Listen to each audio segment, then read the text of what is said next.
Hello guys, কেমন আছেন আপনারা? আমরা আলহামদুলিল্লাহ ভালো আছি। তো আজকে নিয়ে এলাম আপনাদের জন্য ভিডিও। প্রতিদিনের মতো একই সময় আপনাদের সামনে হাজির হলাম। তো অবশ্যই আপনারা ভিডিওটি ভালো লাগলে লাইক কমেন্ট শেয়ার করে দিবেন এবং চ্যানেলটাকে সাবস্ক্রাইব করে দিবেন। পাশে থাকা বেল আইকনটি বাজিয়ে দিবেন যাতে আমার ভিডিও আপনাদের সামনে সাথে সাথে পৌঁছে যায়। এবং প্লিজ চ্যানেলটাকে সাবস্ক্রাইব করে সাপোর্ট করবেন, পাশে থাকবেন প্লিজ, যাতে আমার চ্যানেলটা গ্রো করতে পারি। তো সঙ্গেই থাকুন। তো আজকে নিয়ে আসছি আপনাদের জন্য লাল শাক পুঁটি মাছের ঝোল, সাথে থাকবেন।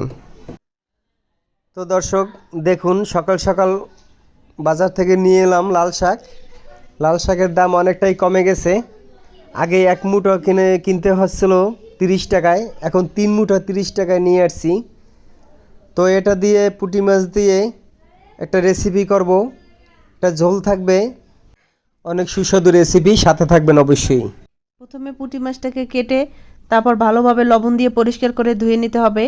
তারপরে লবণ, হলুদের গুঁড়া, মরিচের গুঁড়া অ্যাড করে তেল গরম করে গরম তেলে ভেজে নিতে হবে। তো দেখুন আমরা কিভাবে মাছটা মাখাই। মাছটা মেখে তারপর গরম তেলে ভেজে নেব।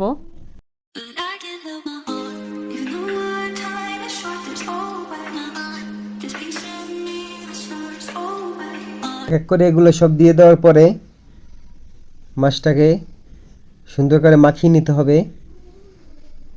তারপরে আমরা এটাকে কড়াইতে দিয়ে ভাজবো। তো এবার আমরা চুলায় দিয়ে দেব। তেলটা গরম হয়ে গেছে, সাথে থাকুন।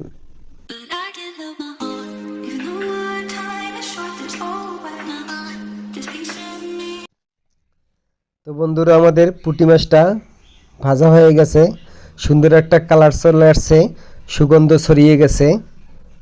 এবার ভাজা পুঁটি মাছটাকে বসিয়ে দিলাম। এখানে দেওয়া হয়েছে কাঁচামরিচ, গুঁড়ো মরিচ পরিমাণ মতো, তারপরে দিয়ে দেবো শাক।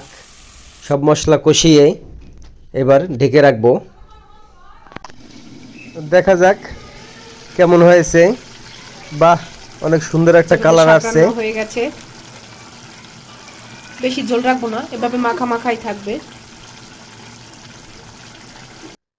বন্ধুরা, ভিডিওটি যদি ভালো লাগে তাহলে অবশ্যই চ্যানেলটাকে সাবস্ক্রাইব করে দিবেন। আজকের মতো এখানেই বিদায় নিচ্ছি। আল্লাহ হাফেজ।